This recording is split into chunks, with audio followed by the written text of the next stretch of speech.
ہر بچہ فطرت سلیمہ مسلمان پیدا ہوتا ہے، جس کے ہاں بھی ہو۔ ماں باپ ہیں اس کو یہودی بنائیں، مجوسی بنائیں اور عیسائی بنائیں، یہ ان کا ہے۔ ہم شکر کرتے ہیں کہ ہم مسلمان گھرانے میں پیدا ہوئے۔ جو لوگ یہ کہتے ہیں کہ جو مسلمان گھرانے میں پیدا نہیں ہوئے ان کا کیا قصور، اس حوالے سے میں کئی مرتبہ آپ کو بتا چکا ہوں، جواب دے چکا ہوں۔ آپ پہلے تو اپنے باپ پر شکر کریں نا کہ آپ مسلمان گھرانے میں پیدا ہوئے، ایمان کی قدر کریں۔ اس کے بعد اگر آپ یہ سوال کریں گے کہ جی جو مسلمان گھر میں پیدا نہیں ہوئے ان کا کیا قصور، تو ان کا قصور آپ کو معلوم ہونا چاہیے جب تک ان کو عقل نہیں آئی، شعور نہیں آیا، سمجھ نہیں آئی، ان کا حکم اور ہے۔ سمجھ آنے کے بعد ان کو اللہ کی پہچان کے لیے کتنے انتظامات ہیں، ہر چیز پہچاننے لگ جاتے ہیں تو رب کو بھی پہچانے۔ میں نے آپ کو تاریخ بتائی، سب سے پہلے انسان حضرت آدم علیہ السلام، ان کی اولاد، ان کو اللہ کا نام بھی معلوم، ان کو ایمان بھی معلوم۔ نبیوں سے ہی سلسلہ شروع ہوا۔ آدم ثانی حضرت نوح کو کہا جاتا ہے۔ ساری دنیا میں اسلام تھا، ساری دنیا میں اللہ کی پہچان تھی۔ جو لوگ الگ ہوئے ان کو بھی معلوم تھا۔ اور آج الیکٹرانک میڈیا میں مجھے بتائیں کون سا شخص ہے جس نے اللہ کا نام نہیں سنا ہوا، جس کو مسلمان کا لفظ نہیں معلوم؟ پوری دنیا مسلمانوں کے خلاف لگی ہوئی ہے تو کس کو پہچان نہیں ہے؟ تو آپ پہلے ثابت تو کریں نا کوئی ایسا شخص جس کو اللہ کا نام نہیں پہنچا، دین کا پیغام نہیں پہنچا۔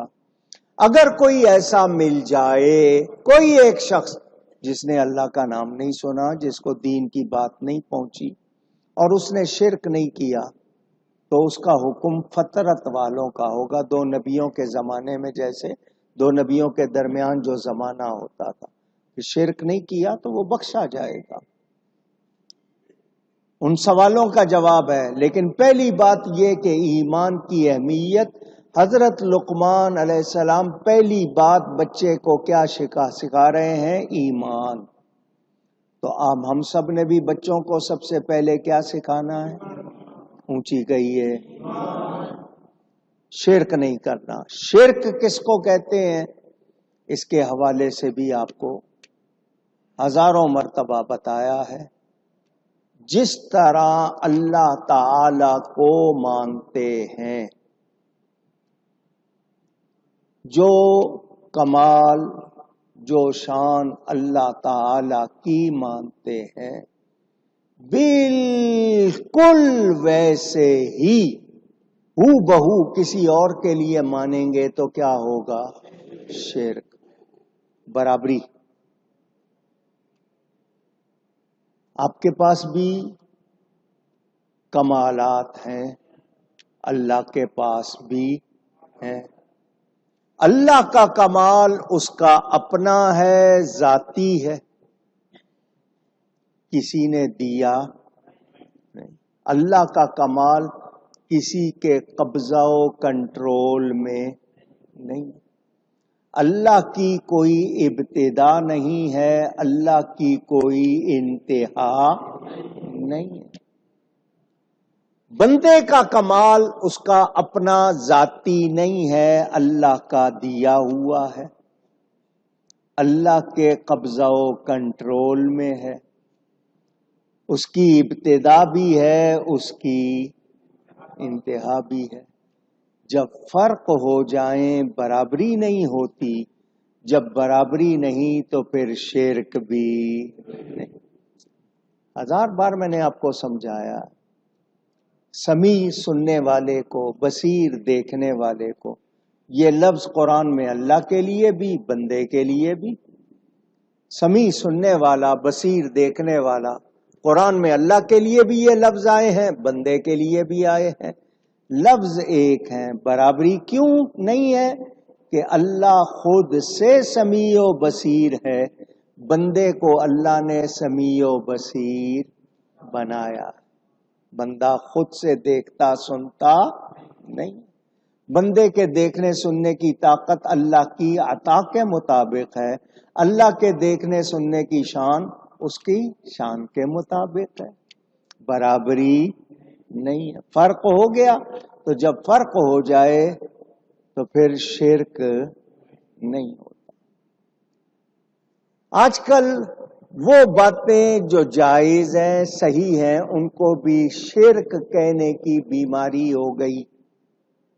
لوگوں نے جائز باتوں کو صحیح باتوں کو شرک کہنا شروع کر دیا. ضد میں، عناد میں، ناواقفی میں، جہالت میں، تعصب میں، یا ان کو اس کے لیے ٹھیکہ دے دیا کسی نے. تعظیم، آپ عربی کا یہ لفظ ہے مگر اس کے معنی جانتے ہیں. کسی کی عزت کرنا، احترام کرنا. یہ عزت احترام بھی عربی کے لفظ ہیں لیکن تعظیم کے معنی آپ جانتے ہیں. ہر عبادت میں تعظیم ہے. دھیان سے سنیے گا. ہر عبادت میں، اونچی کہہ دیجئے، مگر ہر تعظیم عبادت نہیں ہے. سمجھ آ گئی بات؟ ہر عبادت میں تعظیم ہے مگر ہر تعظیم عبادت نہیں.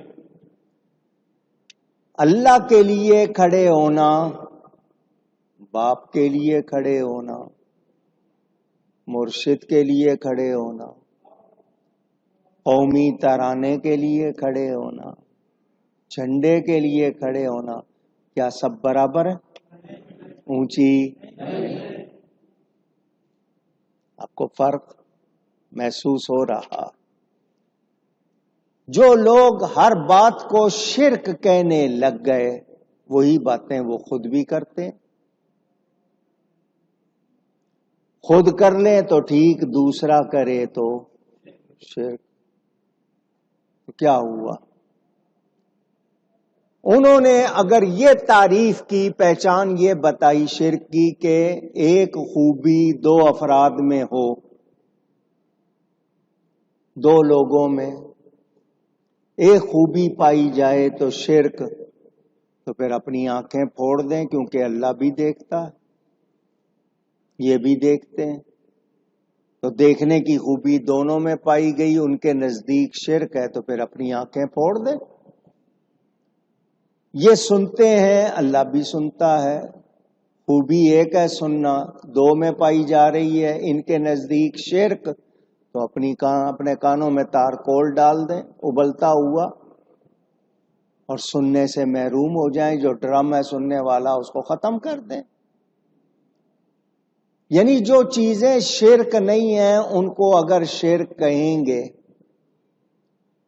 تو پھر اپنی خود ہنسی اڑائیں گے، تمسخر کرائیں گے.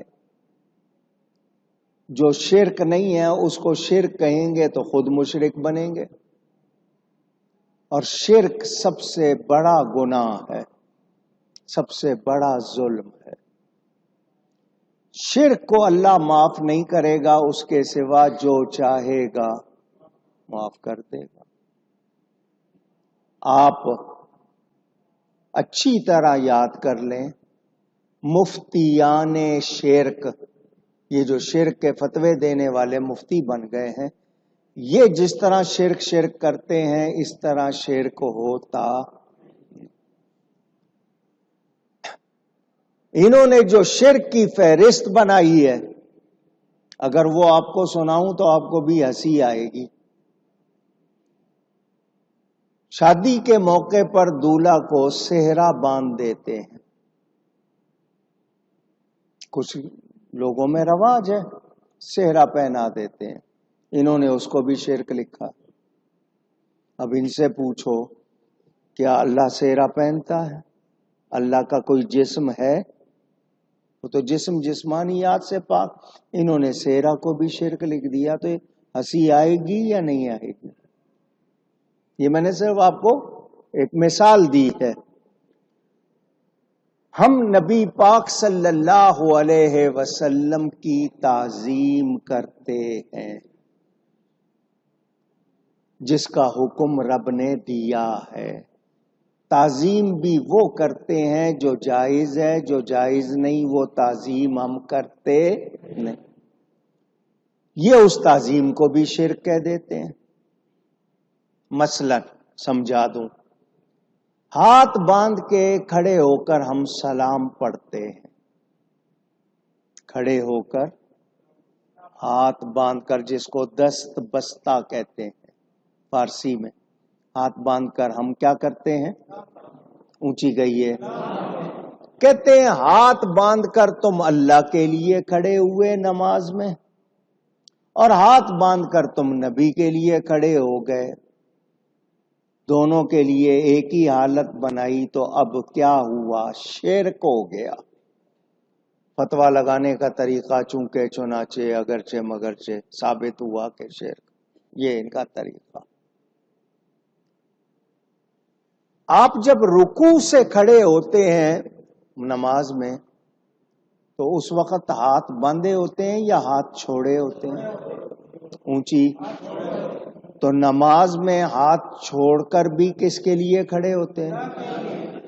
تو پھر اگر ہاتھ باندھ کر کسی اور کے لیے کھڑے ہونا شرک ہوا تو ہاتھ چھوڑ کر کھڑے ہونا بھی شرک کہو، کیونکہ نماز میں ہاتھ چھوڑ کر بھی آپ کھڑے ہوئے، اس کو بھی شرک کہو. اگر یہی بات ہے آپ کی